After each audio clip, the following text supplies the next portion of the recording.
Hello दोस्तों, कैसे हो आप सब। आप सभी का स्वागत है आपकी अपनी यूट्यूब चैनल बंस कैरियर एकेडमी पर। तो दोस्तों, आप लोगों को अलंकार क्या होता है, इसके भेद क्या हैं और इसमें मतलब जो भी अलंकार थे उनके ट्रिक भी मैंने बताए थे। तो आज हम लोग करेंगे प्रैक्टिस, जिससे आप लोगों को सारा क्लियर हो जाएगा। तो चलिए बिना देर किए हम लोग स्टार्ट करते हैं क्वेश्चन। उसके पहले अगर चैनल पर न्यू है तो प्लीज़ चैनल को सब्सक्राइब कर लीजिएगा और वीडियो पसंद आए तो वीडियो को लास्ट में शेयर भी कर दीजिएगा। तो क्वेश्चन नंबर फर्स्ट है दोस्तों, अलंकार का शाब्दिक अर्थ है। तो अलंकार का शाब्दिक अर्थ क्या है, मैंने उस दिन बताया भी था। अलंकार का शाब्दिक अर्थ होता है आभूषण। राइट आंसर होगा दोस्तों यहाँ से ऑप्शन नंबर सी, आभूषण अलंकार का शाब्दिक अर्थ है। नेक्स्ट क्वेश्चन है दोस्तों, जब किसी वर्ड की आवृत्ति बार बार होती है वहाँ पर कौन सा अलंकार होता है। तो मैंने बताया था ना आपको कि जब कोई भी वर्ड की बार बार आवृत्ति होती है तो वहाँ पे कौन सा अलंकार होता है, अनुप्रास अलंकार। तो राइट आंसर होगा दोस्तों ऑप्शन नंबर ए, अनुप्रास अलंकार। नेक्स्ट क्वेश्चन है दोस्तों, इन पंक्तियों में कौन सा अलंकार है, यानी कि जो पंक्तियाँ दे रखी हैं उसमें पूछा गया है। अब पंक्तियाँ क्या हैं, माली आवत देखी कल्याण करी पुकार, फूले फूले चुन लियो कली हमारी बार। अब इन पंक्तियों में दोस्तों अलंकार बताना है। आप लोग हमें ये बताइए, मानवीकरण अलंकार में मैंने क्या पढ़ाया था, जहाँ भी मानवीय भावनाओं का उल्लेख किया जाता है वहाँ क्या होता है, मानवीय अलंकार होता है। तो यहाँ इन पंक्तियों में मानवीय भावनाओं का उल्लेख ही हो रहा है, तो ऐसे हम लोगों को पता चल गया यहाँ पे कौन सा अलंकार है, मानवीय अलंकार है। तो राइट आंसर क्या होगा, option number D. Next question है दोस्तों, जब उपमेय तथा उपमान में पूर्ण रूपेण भ्रम हो जाए तो कौन सा अलंकार कहलाता है। या फिर ऐसे भी पूछा जा सकता है कि आपको कोई पंक्ति दे दी और उन पंक्तियों में पूछ दिया जाएगा यहाँ पे कौन सा अलंकार है। यहाँ तो आपको डायरेक्ट दिख रहा है कि भ्रम पूछ रहा है, और जहाँ भ्रम होगा वहाँ क्या होगा, भ्रांतिमान अलंकार होगा। तो राइट आंसर क्या है, भ्रांतिमान अलंकार। नेक्स्ट क्वेश्चन है दोस्तों आपका, निम्न पंक्तियों में कौन सा अलंकार है। तो आपको जो पंक्तियाँ दे रखी है उनमें अलंकार पूछा गया है दोस्तों, कौन सा अलंकार है। तो नारी पीछे सारी है कि सारी पीछे नारी है, नारी की ही सारी है कि सारी की ही नारी है। तो जो मतलब व्यक्ति है उसको एक तरह से दोस्तों क्या, वो उसे समझ नहीं पा रहा है कि नारी है या साड़ी है या नारी है। तो इस तरह के जो पंक्तियाँ दे रखी हैं आपको, तो उसमें पूछा गया है कौन सा अलंकार है। तो दोस्तों इस तरह उसे क्या संदेह हो रहा है, तो यहाँ पे संदेह अलंकार होगा। नेक्स्ट क्वेश्चन है दोस्तों आपका, पीपर पात सरिस मन डोला में कौन सा अलंकार है। और दोस्तों ये काफ़ी बार क्वेश्चन पूछा गया है, तो यहाँ पे कौन सा अलंकार है आपका, उपमा अलंकार होगा। अब आपको ये समझना होगा कि उपमा अलंकार ही क्यों होगा।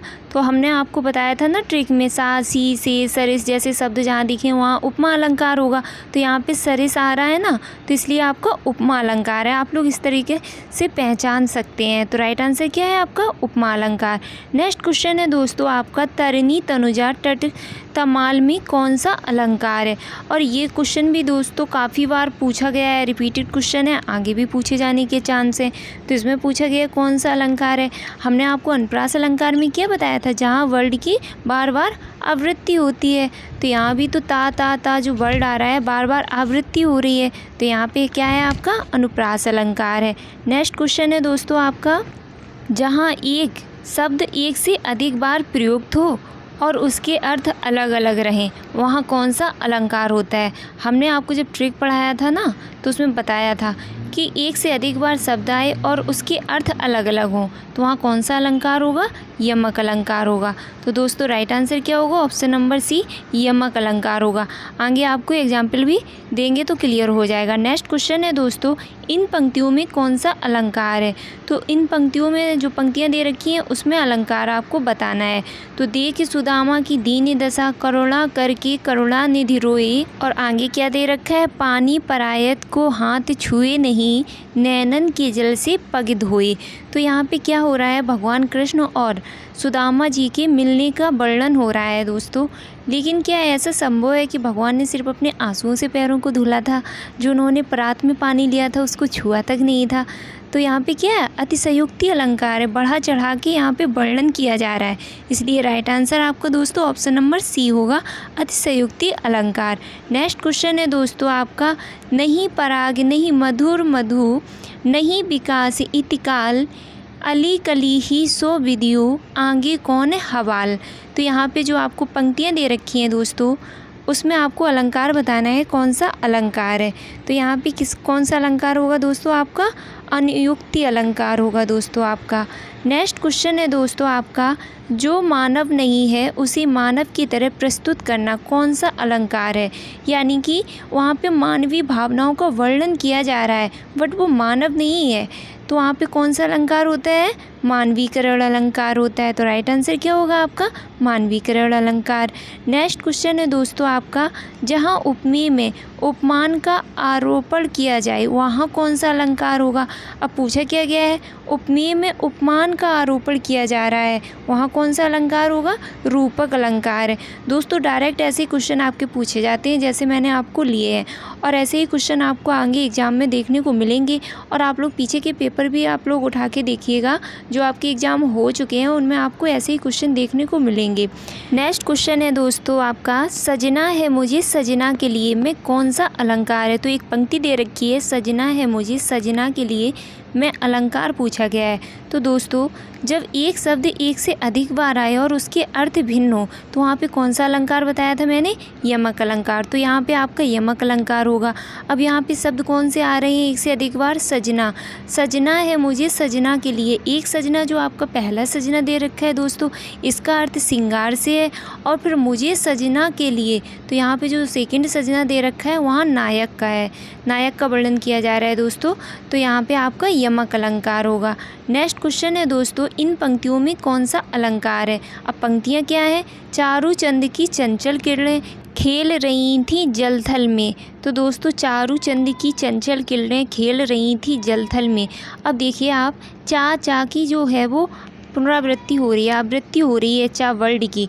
तो जहाँ पे वर्ड की यानी कि एक ही वर्ड की बार बार आवृत्ति होती है वहाँ पे अनुप्रास अलंकार होता है, और यहाँ पे चा वर्ड की आवृत्ति हो रही है, इसलिए आपका right answer option number A होगा दोस्तों, अनुप्रास अलंकार। नेक्स्ट क्वेश्चन है आपका, जहाँ पर उपमान के न होने पर उपमेय को ही उपमान मान लिया जाए वहाँ कौन सा अलंकार होता है। तो उपमान के न होने पर उपमेय को उपमान मान लिया जाता है दोस्तों, वहाँ पे कौन सा अलंकार होता है आपका। तो राइट आंसर होगा आपका उत्प्रेक्षा अलंकार। राइट आंसर दोस्तों ऑप्शन नंबर बी होगा, उत्प्रेक्षा अलंकार होता है। नेक्स्ट क्वेश्चन है दोस्तों, इन पंक्तियों में कौन सा अलंकार है।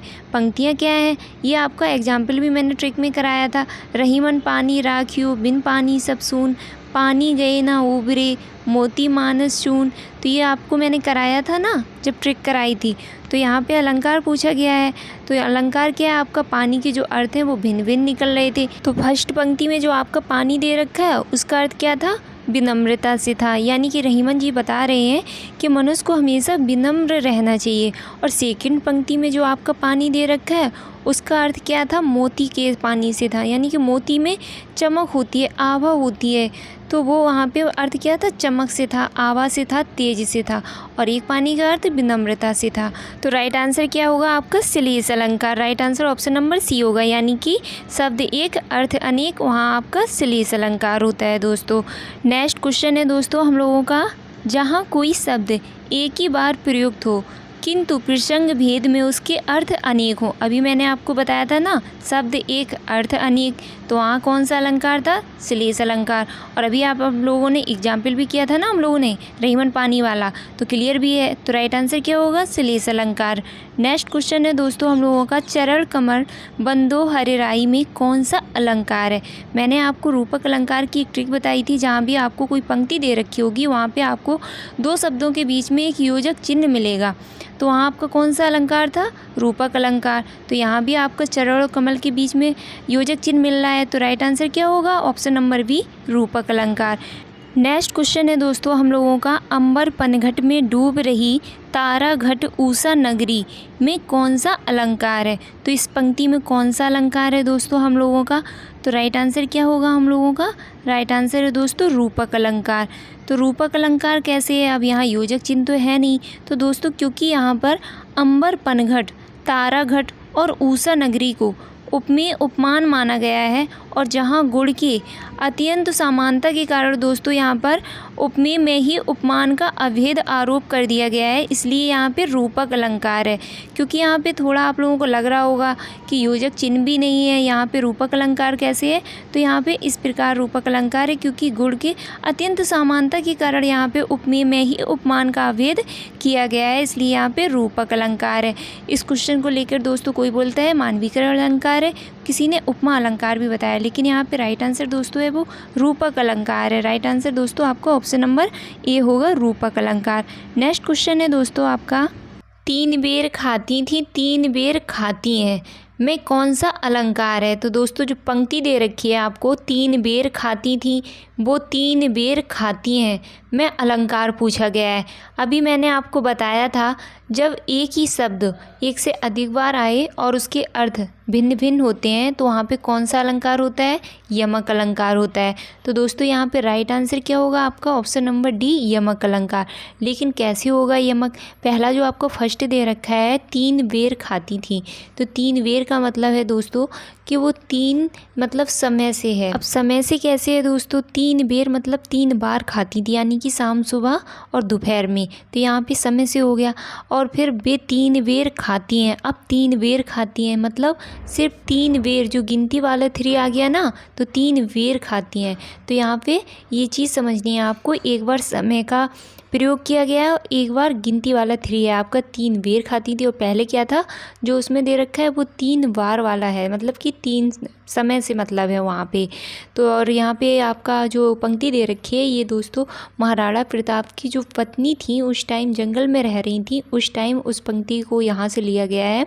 उस टाइम वो पहले महलों में रहती थी, महलों में रहेंगी, और जब महाराणा प्रताप का राज छिन गया था उनसे तो उनको जंगल में रहना पड़ा था। और जब वो जंगल में रह रहे थे तो वहाँ से उनकी जो पत्नी थी उनको सिर्फ 3 बेर ही खाने को मिलते थे, बेर मतलब यहाँ फल से, इसलिए यमक अलंकार है। नेक्स्ट क्वेश्चन है दोस्तों, फूल हंसी कलियाँ मुस्काई में कौन सा अलंकार है। फूल हंसी कलियाँ मुस्काई जब मैंने ट्रिक कराई थी तो ये वाला एग्जाम्पल लिया था ना, तो यहाँ पे क्या है, मानवीकरण अलंकार है आपका। Right answer option number C होगा, मानवीकरण अलंकार, क्योंकि यहाँ पे मानवीय भावनाओं का उल्लेख किया जा रहा है, इसलिए मानवीकरण होगा। नेक्स्ट क्वेश्चन है दोस्तों, इन पंक्तियों में कौन सा अलंकार है।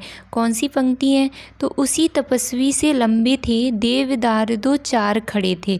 तो उसी तपस्वी से लंबे थे देवदार जो 4 खड़े थे, तो इसमें आपको अलंकार बताना है। अब यहाँ पे कौन सा अलंकार है दोस्तों, प्रतीप अलंकार है। राइट आंसर क्या होगा आपका, ऑप्शन नंबर डी, प्रतीप अलंकार। नेक्स्ट क्वेश्चन है दोस्तों आपका, यद्यपि अति आरत मारत है भारत की संभारत है में कौन सा अलंकार है। तो ये पंक्ति जो आपको दे रखी है इसमें अलंकार पूछा गया, कौन सा अलंकार है।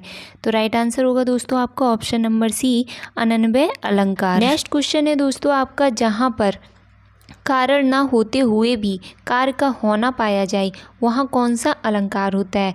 यानी कि कारण ना होते हुए भी कार्य किया जा रहा है, कोई भी कारण नहीं है मेरे पास लेकिन उसके बावजूद भी हम कार्य कर रहे हैं, तो वहाँ आपका कौन सा अलंकार होता है, विभावना अलंकार होता है। राइट आंसर क्या होगा आपका, विभावना अलंकार।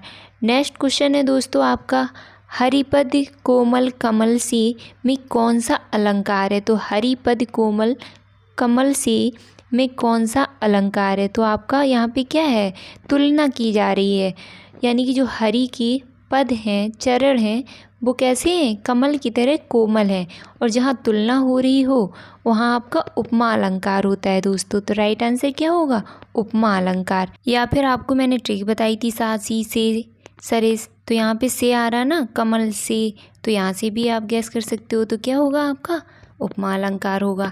नेक्स्ट क्वेश्चन है दोस्तों आपका, तरिणी तनुजा तट तमाल तरवर बहुछाई में कौन सा अलंकार होगा। तो कौन सा अलंकार है आपका, अनुप्रास अलंकार है। राइट आंसर होगा आपका अनुप्रास अलंकार। क्यों होगा अनुप्रास अलंकार, जब बार बार एक ही वर्ड की आवृत्ति होती हो तो वहाँ आपका अनुप्रास अलंकार होता है, और यहाँ पे आपके ता वर्ड की बार बार आवृत्ति हो रही है, यानी कि ता वर्ड है जो वो बार बार आ रहा है, इसलिए आपका अनुप्रास अलंकार है।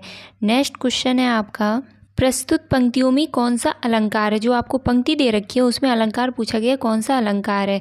अब पंक्तियाँ क्या हैं, हे बिखेर देती वसुंधरा मोती सबकी सोने पर, रवि बटोर लेता उसे सदा सवेरा होने पर। तो यहाँ भी दोस्तों आपका मानवीकरण अलंकार होगा, क्योंकि यहाँ भी मानवीय भावनाओं का उल्लेख किया जा रहा है। वसुंधरा है, जो वसुंधरा मतलब होता है धरती, भूमि, वो मोती बिखेर देती है सबके सोने पर। रवि मतलब सूर्य, सूर्य मतलब, और सवेरा, सवेरे से मतलब क्या है, सुबह, जो प्रातः काल होता है।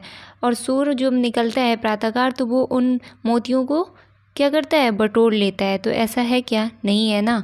तो मानवीकरण अलंकार होगा, क्योंकि यहाँ पे मानवीय भावनाओं का उल्लेख किया जा रहा है, इसलिए राइट आंसर क्या होगा, मानवीय अलंकार।